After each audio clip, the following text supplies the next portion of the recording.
নমস্কার বন্ধুরা, আশা করছি সকলে খুবই ভালো আছেন। বং কিচেন বনানি একটা সম্পূর্ণ নতুন ধরনের রেসিপিতে আপনাদের স্বাগত জানাই। আমি আজকে যে রান্নাটি করব সেটি একটা পিঠা। তার জন্যে আমি গাজর, বিট আর পালং শাক নিয়েছি। সবই পুষ্টিকর জিনিস। এই পুষ্টিকর জিনিস দিয়ে আমি এই রেসিপিটা আজকে করব। তো প্রথমে আমি পালং শাকটাকে পেস্ট করে নেব। ছোট বড় অনেকেই আছেন সবজি খেতে চায় না, বিট গাজর পালং শাক। তো এরকমভাবে আপনারা যদি একবার এরকম একটা রেসিপি করে তাদের দেন, তো তারা পিঠে হিসেবে মিষ্টি মিষ্টি খাওয়ার হিসেবে খেয়ে নেবে। তাদের স্বাস্থ্যেরও খুব উপকার, পুষ্টিকর একটা আজকে রেসিপি। এরপরে আমি পালং শাকটাকে প্রথমে মিক্সি জারে আমি পেস্ট করে নেব। তারপরে নিয়ে নেব গাজরটাকে, তারপরে বিটটাকে। তো বন্ধুরা, আমার চ্যানেলটি যদি এখনও সাবস্ক্রাইব না করেন তো please subscribe, like, share, comment করবেন। পাশে থাকা বেল বাটনটিকে অতি অবশ্যই টিপবেন, তাহলে যে কোনো রেসিপি সবার আগে আপনাদের কাছে পৌঁছে যাবে।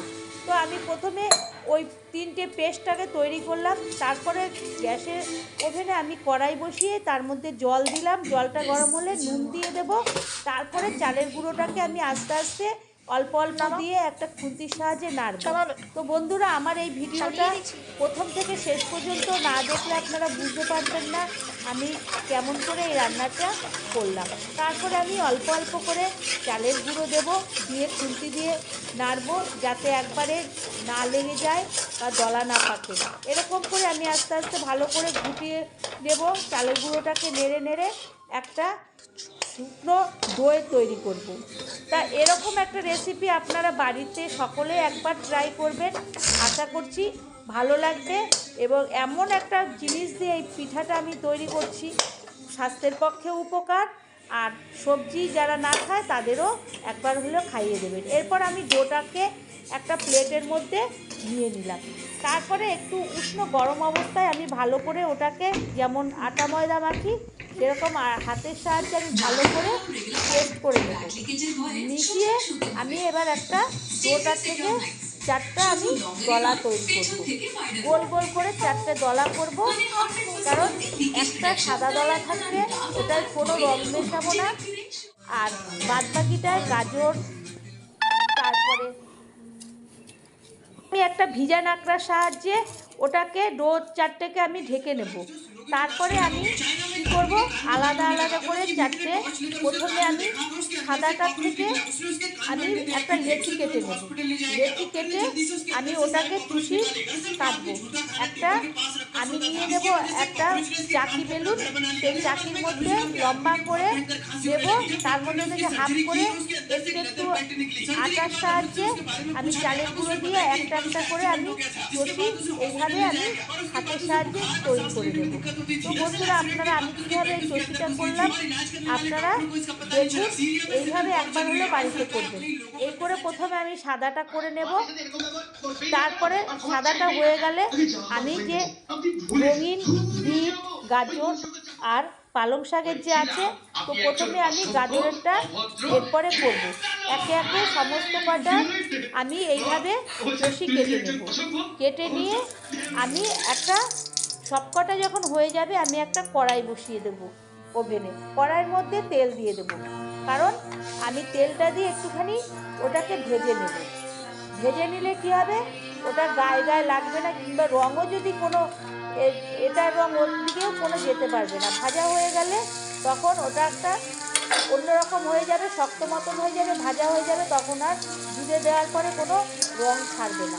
যদি বা রঙ ছাড়ে না তবুও আমি বললাম, তো আমি ওই প্রথমে সাদা চষিটাকে কড়াইয়ের মধ্যে ভালো করে তেলের মধ্যে দিয়ে একটু ভেজে নেবো। তা ওর মধ্যে আমি অল্প একটু ঘিও দিয়েছিলাম।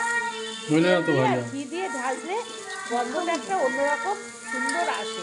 তা আমি প্রথমে সাদাটাকে ভেজে নিলাম। ভাজার পরে আমি ওটাকে একটা ছাঁকনির সাহায্যে ভালো করে তুলে নেব। তোলা হয়ে গেলে ওর মধ্যে আমি দিয়ে দেব পালং শাকের যে আমি চষিটা করেছিলাম, ওই পালং শাকের চষিটাকে আবার দিয়ে দেব তেল আর ঘিয়ের মধ্যে।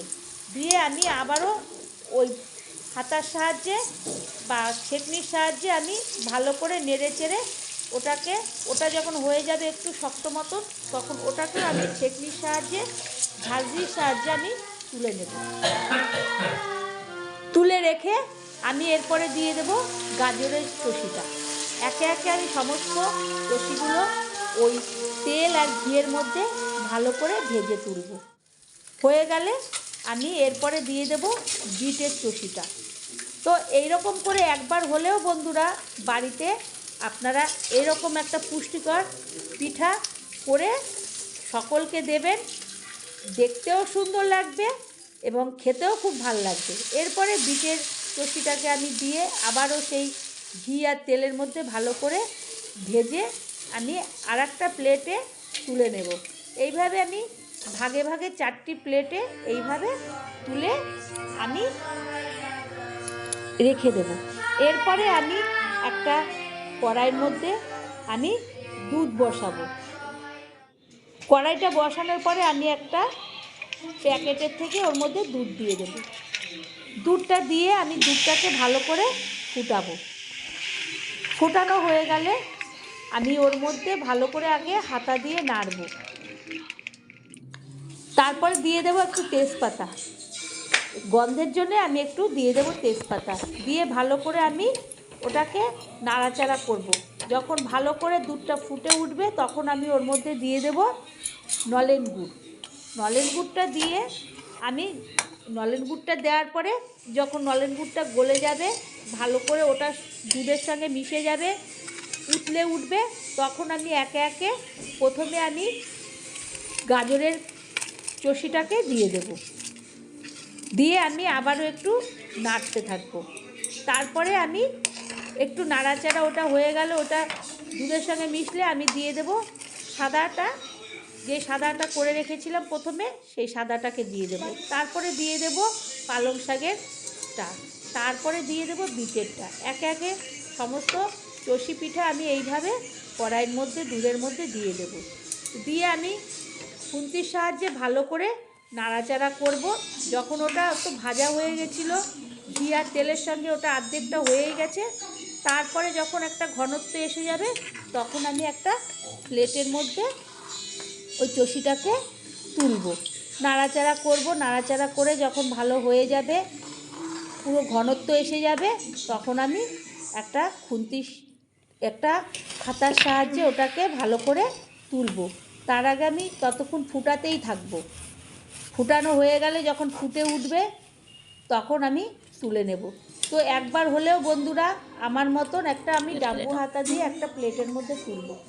তো একবার হলেও আমার মতন আপনারা এরকম একটা রঙিন পিঠা বাড়ির লোককে খাইয়ে দেখাবেন, তারাও অবাক হবে এবং নতুন কোনো আপনাদের লোকজনকেও জানাবেন। আবারও কোনো নতুন একটা রেসিপিতে দেখা হবে। ধন্যবাদ।